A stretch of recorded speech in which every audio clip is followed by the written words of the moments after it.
Alright guys, so I'm recording the videos in between job sites and I'm just going to paste them together, just trying to explain everything the best I can. Like I said, I'm not no YouTube professional or personality.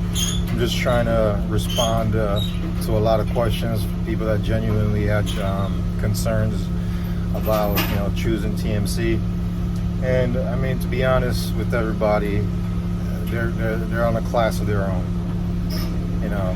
Although I'm doing concrete now, and the concrete has something that I fell into because of circumstances.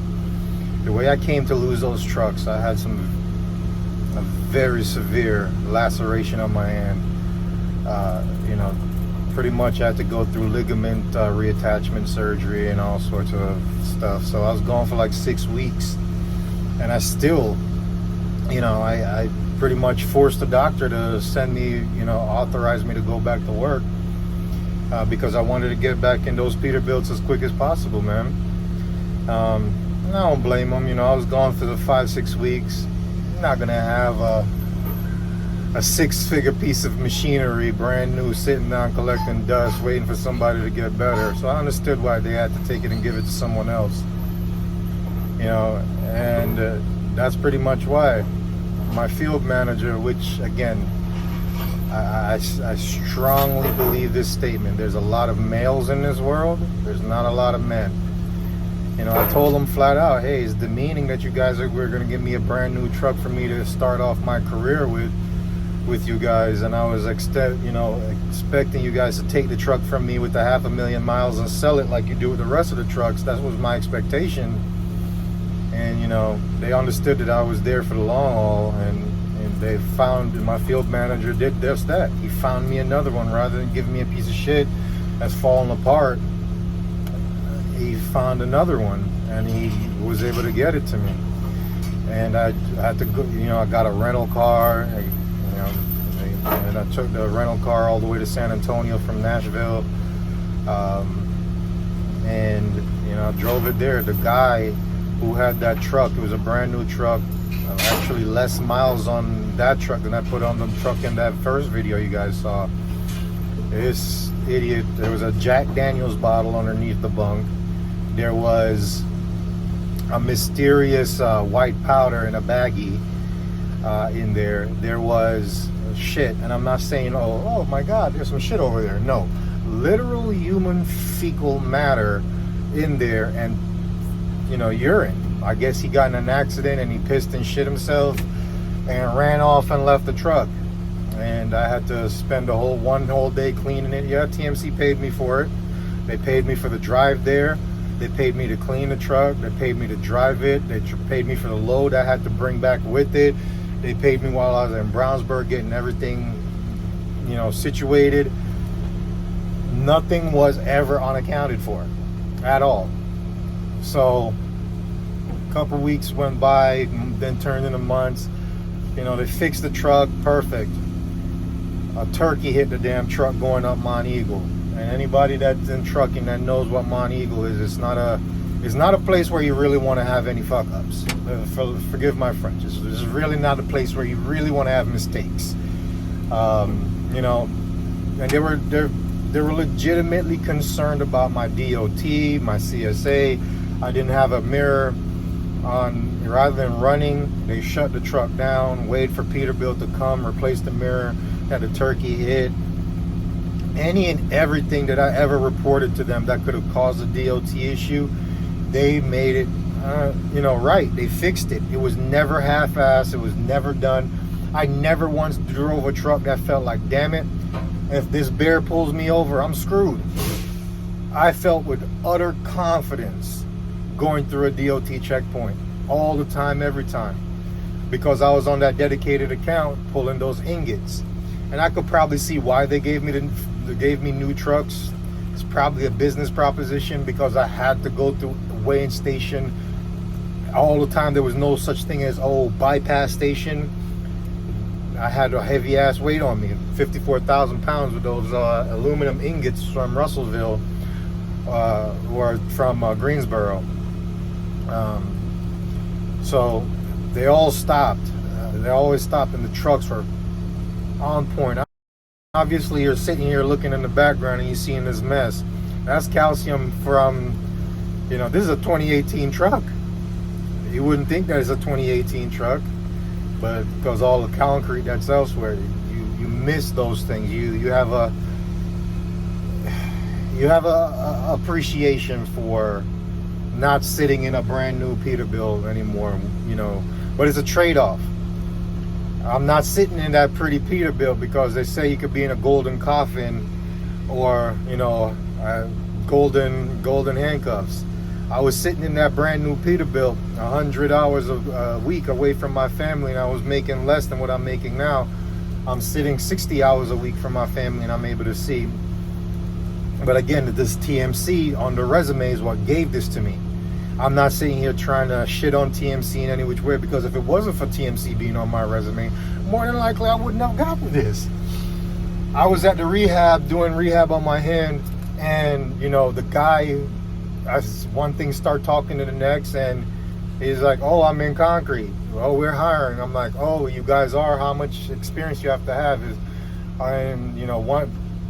And while doing my rehab, which I'm still doing, I'm able to work. It's a 6-month rehab because I had the surgery, the reattachment surgery redone again. So that's how I end up losing that truck. The doctor is like, listen, you're not even going to be able to grip one of your baby's bottles if you don't get this done within X amount of time. And I was like, man, I'm going to get this done. And I got it done. And it was a 6-month, I'm in that 6-month recovery period right now. And as you see, I've just been sitting in this truck. I really don't do much.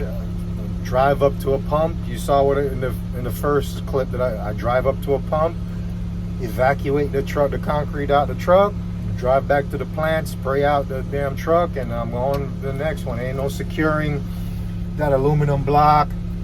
It's not pulling off that tarp. So I could go through the rehabilitation process with my hand and continue being employed. Not pulling out of savings and stuff like that. I'm just not the type to sit down on my two hands. No pun intended. Well, one hand technically, but so that's why they end up taking the second truck.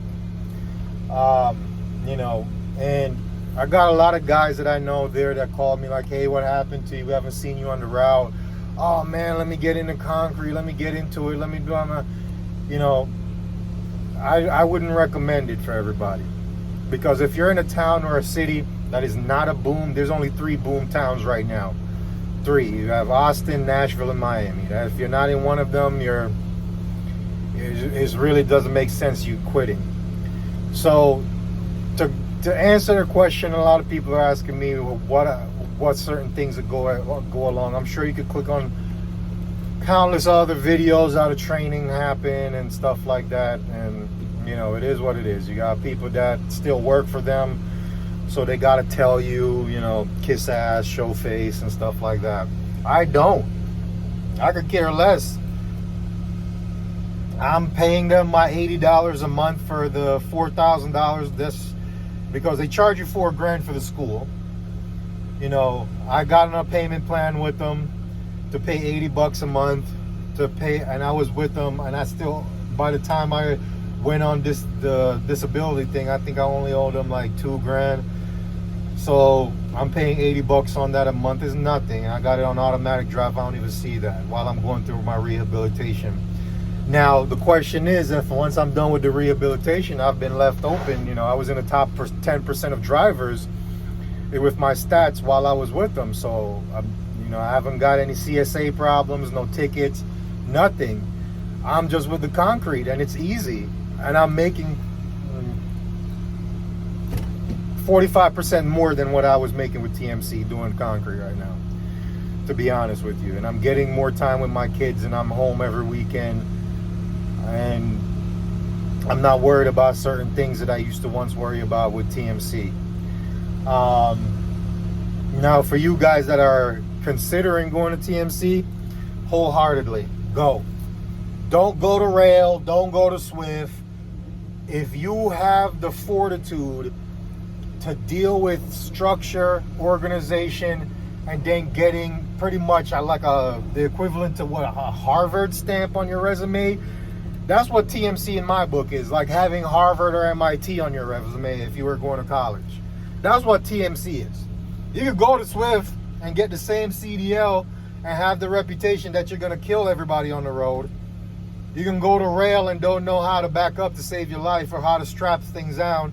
You can go to Welfare Express and go and drive with convicts that'll probably rob you in the driver's lounge. It's your choice. You can go and do it all. But there's nothing that's going to compare to TMC, period. Nothing. And I'm not paid by them. I don't get a check by them. I just work as a professional man for the first half of my life, and I know professionalism like the back of my hand. There's no trucking company that I've experienced that has come close. Now, if you have a controlling wife, girlfriend, kids that you have to, be in their, child support or child custody orders, you're fucked. I'm just going to be honest with you. Don't even look at TMC. Don't even look at trucking. Continue until your child support is done, until you grow enough balls to get away from your wife and tell her that I'm going out trucking. Don't even consider it. And if you have a girlfriend telling you you're already done, you're already lost as a man. So I don't know what to tell you. But I wouldn't recommend TMC to those type of people. If you have obligations or people in your life that you have to answer to, don't go to an over-the-road trucking job. Period. You can get your CDL on your own, but most of them want you to have an over-the-road, so it's a catch-22. So going to TMC, not only you're getting the best of the best on your resume, you're getting the 1 year's worth of experience. And even if you fall short on that 1 year's of experience, there's some companies that know who TMC is and what type of employee you are to have been employed by them, and they'll overlook it. They'll overlook the experience because they know what else you're bringing to the table. So, the training process, it's, again, watch all those other videos. They'll tell you it's been beaten to death, man. There's really not much else I could tell you about the training. Howard was a trainer there. I don't know if he's there or not. Moose, if you go there, Moose is a godsend. Moose is probably the only person there I'd listen to. I'm just being honest with you. On the training yard, Moose is the only person. If he says it, you do it. You evacuate everything that everybody else on the yard says, and you do what Moose tell you to do. Because that's the only way that I was able to pass my exam. Everybody else, they didn't know what the hell they were doing. In my opinion, Moose was the only one. You had a few people out there that or petty grown men. Like, for example, if I wear a balaclava everywhere I go. If I have an ear pod in my ear sticking out, I had this one kid there that just went and took the state test. He went there and put it out as a perpetual user of my AirPod while he was talking. I'm like, I'm a professional man. What the hell would I be listening to my AirPod while you're trying to teach me how? So you'll have those petty experiences. Even when you go out on the road, you'll have those petty experiences. Your driver trainer, if I didn't have the driver trainer, I got lucky. I got lucky that I had the driver trainer I did, because my driver trainer was able to match my personality, my politics, my beliefs, my hard work. So it was easy for him and I to breeze through the whole entire training. He got mad at me at a few times, but because we were cognitive of each other's personality, I'm like, damn, man, I'm sorry I messed up. It's not, damn, why you being yelling at me for? No, I understood I messed up, and I understood as a man why he told me what to do. I overlooked it and I didn't do it, so that's why he's upset. It's nothing for me to get butthurt about and try to become offense. That's not the way it worked.